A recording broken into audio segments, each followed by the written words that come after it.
Don't worry about time, we're running behind. Thank you very much. You may have noted the brief bio about the Lieutenant Governor in your program tonight. I just want you to know it all really sounds impressive until you actually learn that the Lieutenant Governor is the lowest paid statewide elected official, and deservedly so. More impressive, frankly, here this evening is my spouse. We don't get to go to these things together that often, so it's my pleasure to introduce Washington State's second lady, my wife, Paula. In case you didn't notice, Paula and I are newlyweds. We've only been married 47 years. You're darn right. I am honored to be here, and I'm humbled. Thank you so much for the invitation to join you this evening. Again, I'm humbled. And I know a lot of people don't generally associate humility with politicians, but it frankly hasn't been my life's experience at every turn. Remember one time when I was serving in Congress, I got on the airplane to go to Washington, D.C. Monday morning, as I did every week, and I sat in my usual seat, 7D. Now, the only two things you need to know about this story, because it's 100% true, is number one, Paula and I live in Olympia, and number two, for many years, I had the privilege to serve in Congress with a man named Dave Reichert from east of Lake Washington. Dave was a former King County sheriff. He famously apprehended the Green River Killer. He had like stereotypical killer good looks. They wrote books about him. They had a movie about him. And it was my privilege to serve with him. So I'm sitting in 7D, and a woman sits in the middle seat beside me, and we don't talk, and we don't make eye contact. And this goes on for some time, and people are entering the plane. I get on early because I had a bajillion miles, when all of a sudden, with both her hands, she grabs my right arm and goes, "Oh, look, there's Dave Reichert."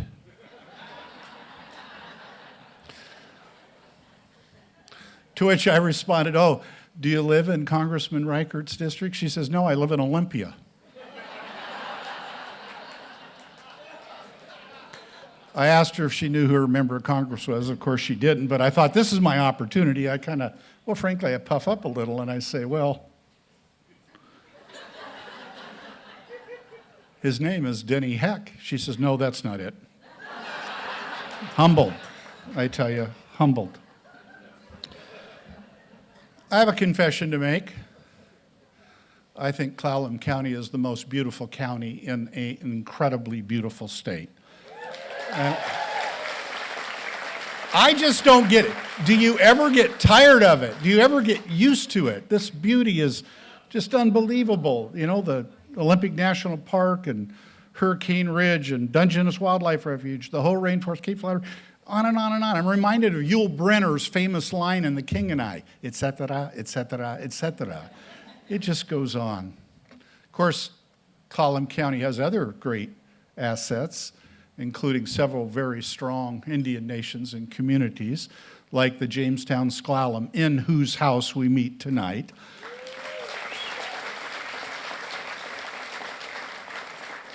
Small world story. Luke, stand up. Luke Strong-Savetich is the Director of Planning for the Jamestown Clallam. More importantly, Luke's father and I grew up as best friends in Clark County, Washington, 1,000 years ago. We're pretty proud of how Luke turned out. Great Indian communities, great port, natural deepwater port. Of course, outstanding people. It always comes back to people, right? Always. And in that group, I would absolutely, with all conviction and sincerity, point out your uniquely talented and effective legislative delegation. Senator Vandeweghe, with whom I serve daily, and Representative Chapman, neither here, but of course, Rep. Theringer is in the house, Steve. Serving with them, let me just tell you this. They never, ever, ever forget who they represent, and that's a blessing. Thank you, Steve, for the great job you do. It's also true of perhaps Clallam County's most famous native son, Congressman Derek Kilmer. Even, even if he wasn't a dear friend, I would tell you he is simply a superb member of Congress. But, and this is a big but, there is an asterisk on Kilmer. You see, for 8 years, Derek was my roommate in Washington, D.C., and if you're thinking odd couple, let me be clear, I was the neat one. So Clallam has all this great beauty, these great people, these great assets, and it's predominantly rural, right? It's predominantly rural. And as you well know, that presents particular challenges, especially as it relates to having a vibrant economy and ample business opportunities and growing those good paying jobs that keep our young people here. And what's more important? What's more important than that? In life, what's more important than that? A strong economy and having a good paying job is the basis for a stable family. It not only means material security, but it's also the basis of an individual's sense of self-worth and dignity. It's foundational. And unfortunately, as you all know, altogether too often, rural communities have a steeper hill to climb in developing robust economies. They just do. It's certainly been my life's experience. I grew up in rural Clark County, as I mentioned, and I worked on a farm from the time, frankly, that I was 9 years old. When I served in Congress, I represented a district that had urban areas, but a huge amount of rural communities, even way back when I served in the state legislature, and that's way back. It was primarily a rural district. And in fact, that district, the 17th, which was East Clark, Skamania, and Klickitat County, reminds me a lot of this area. Big sprawling land mass that was heavily timbered and depended on forest products.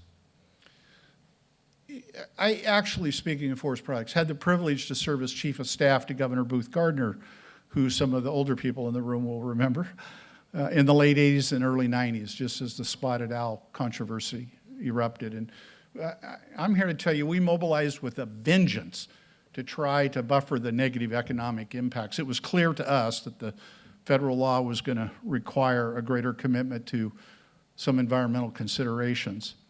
But we were deeply concerned about the potential economic harm to families and communities. And sure enough, within 2 years of Governor Gardner leaving office, the Northwest Forest Plan was adopted and communities were hammered. They were hammered. And the public sector response was anemic compared to the damage that was done to communities and families. It just was. We failed those communities, and we failed those families, and we still live with some of the legacy of that today, don't we? The truth is, here in beautiful Clallam County, median income is still just more than half of King County. It's barely a third of what it is in Seattle. We have a lot of work to do. We have a lot of work to do. Our ability to do that good work, to create good public policy, is frankly complicated by America's increasing polarization between rural areas and urban areas. This is a serious issue. Let's talk about this for a minute. Rural areas have become increasingly conservative and deeply red, and urban areas the opposite. Your own outstanding, and I mean that, outstanding, uppercase letters, legislative delegation, is the exception to that rule, a blue delegation representing a rural area. You benefit from that, frankly, but lest you think that's a partisan observation, I would suggest to you the opposite is true as well. Urban areas would benefit from having more red representation. You know, there are 49 legislative districts in our state. Everyone has 2 House members and 1 senator. Of those 49 legislative districts, guess how many have a member from each political party? 2. 47 legislative districts are either all blue or all red. Within the last 10 years, it was 31 legislative districts. This is a disturbing trend. So as it is, frankly, we all often just talk past one another, which is a part of the problem with our civic health. And if you didn't need more evidence about this polarization, get this. Gallup has been asking a polling question for decades, and it goes something like this. If your son or daughter grew up to marry a person who identified with the opposite political party as you, would that be okay? You know what? It used to be fine. You know what? It's not so fine anymore in America. I find that pretty disturbing, frankly. Not a recipe for civic health. It's kind of a form of what we would call, you've read it, tribalism, a construct in which our own partisan identity becomes so central to that sense of self that it leads many to define those who don't share that partisan identity as the other, something less than another human being who loves their children, who has hopes and dreams for their futures. This is a recipe for increasing discord, my friends, and dysfunction. It leads to this: if they are for it, we're against it. Look, my friends, we don't have to hate each other just because we don't agree. We don't. Back to the issue of rural communities and their economic challenges. Here's where I think there's actually some good news. I think we actually know what we need to do, and that's got to be your starting point. Let me say a couple of words about this office I have the honor to temporarily occupy. It has really just three basic duties. Number one, I'm your incredibly cheap insurance policy in case the governor gets hit by a bus. Then, according to the Constitution, I would automatically become governor. Not to fear, in 134 years, it's only happened one time. Two, to serve as president of the Senate, probably this job's most important responsibility, to enforce the rules and set a tone of respectful discourse. And third, the omnipresent other duties as assigned. In that category, I have the privilege, according to law, to chair something called the Legislative Committee on Economic Development and International Relations, LCEDR for short. And this is a strictly bipartisan, bicameral entity. There are 3 members from each of the 4 caucuses, and then I chair. We don't pass bills, but if we do our jobs right, we provide good, strong thought leadership. And so last year, with Steve's help and others, the legislature provided us with the resources to hire some world-class economists to conduct the first in nearly a decade state business competitiveness study. And you can find it at our website, by the way, ltgov.wa.gov. And it concluded that there are 3 keys to quality growth. And I'm going to ask you to see if some of these don't resonate with how you see the challenges before you going forward. For one, a regulatory environment that is more conducive to growth. This includes everything from better access to capital, especially from BIPOC communities, but also things like permitting reform. Look, friends, the state, through their Forward Washington Transportation Plan, and the federal government, through a couple of giant bills, has a massive amount of money in the pipeline to build things. But if we can't get them permitted, upgrade those sewers, those electrical grids, the roads, the ports, and you name it, then we're going to be at the end of the line. We need to be able to do these things more quickly and more efficiently. And by the way, we can do this and maintain our commitment to environmental values. Don't let anybody tell you we can't. We can do both these things. And of course, changes to the regulatory structure also need to recognize that there are unique differences among different kinds of communities, especially rural communities. Second key, we have a workforce challenge. Nobody here is surprised by that. Now, part of that, frankly, I always feel like I have to deliver the bad news. Part of our workforce challenge is that we have a historically low unemployment rate. And the fact of the matter is, I don't know of a job or a profession where it isn't difficult to find somebody to fill it. This is what's happened when you have a 3.5% or 4% unemployment rate. That's good news, but it causes problems, obviously. But we also have some alignment issues between our education and training delivery systems. And I'm very outspoken about this. I think we continue to undervalue and underemphasize the importance and worth of the trades. Those are good paying jobs. They're family wage jobs. And yet there's this continuing bias that a satisfying life can only be obtained through a baccalaureate degree.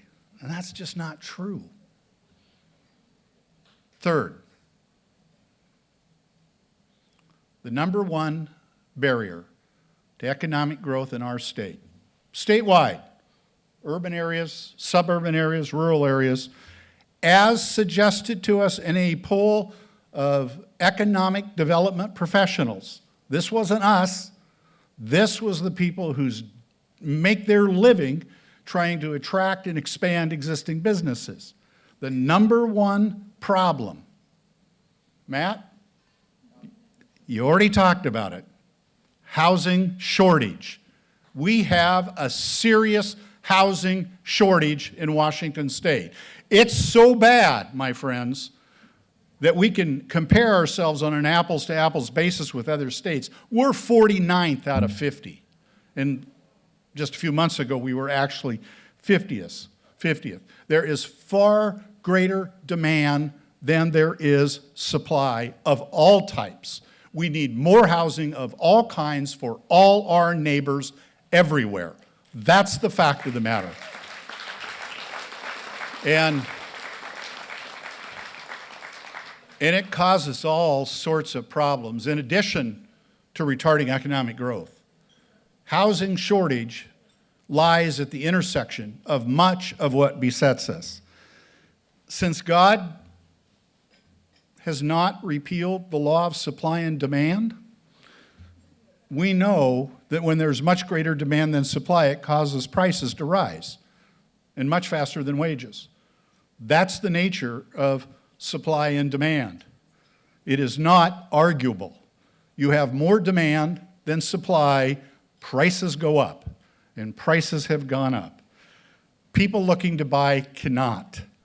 There's no supply or they can't afford it, so they stay renting. Occupancies go up. Occupancies go up, rents go up. More people become cost burden. Their standard of living is diminished. More people become homeless. Did you know this? Yes, we have mental health issues. Yes, we have substance abuse issues. The primary cause of homelessness in this state is the lack of access to housing. So given the magnitude of all this, and it is huge, the magnitude of all this cries out for an all-of-the-above approach. We are so far behind in supply, we're going to have to do a lot of things over a long period of time. Today, we have minimum 80,000 units short and probably closer to 150,000. And the Department of Commerce just released their projection. Over the next 20 years, we're between 800,000 and 1 million housing units short. More housing of all kinds for all our neighbors, unless we want our 29-year-olds to continue living in the basement. But there's good news here. Steve and his colleagues are unbelievably hard at work on housing policy before the legislature. I personally think this session is going to end up being known as the year of housing. They are doing incredibly good work. And they got to keep the pedal to the metal, Steve, right to the 105th day. There are a lot of bills yet, but my first year working for the legislature and Office of Program Research professional staff was 1973. I was 8 years old. And in those 50 years, I've never seen housing occupy the position of central policy deliberation. So, to summarize, we need to create a regulatory environment that is conducive to successful entrepreneurship. We need to be more aggressive and strategic about our workforce investments. We need to build a whole lot more housing units going forward. And we need to craft the legal framework that gets us there while recognizing the unique needs of all communities, and most notably, rural communities. We can do all these things. I've seen bigger challenges met. We can do this. But it won't happen automatically. It's going to be really, really hard. One of my favorite quotes is attributed to Albert Einstein. At least I attribute it to him because we all think of him as the smartest man who ever lived. Who once said, "The two most powerful forces on the face of the earth are compound interest and the status quo."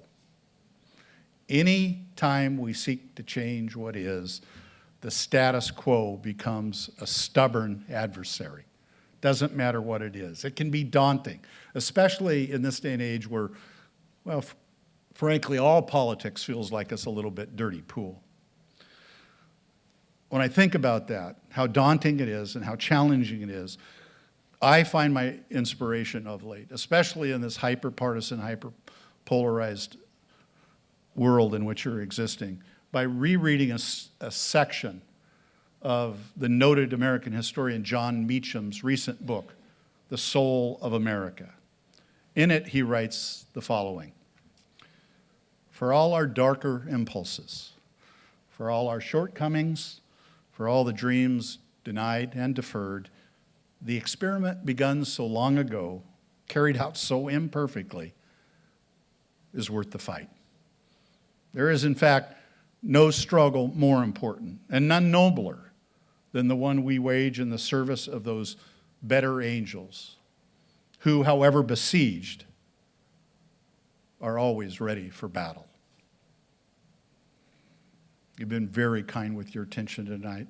Paul and I are just very grateful for the privilege to have been here. Thank you.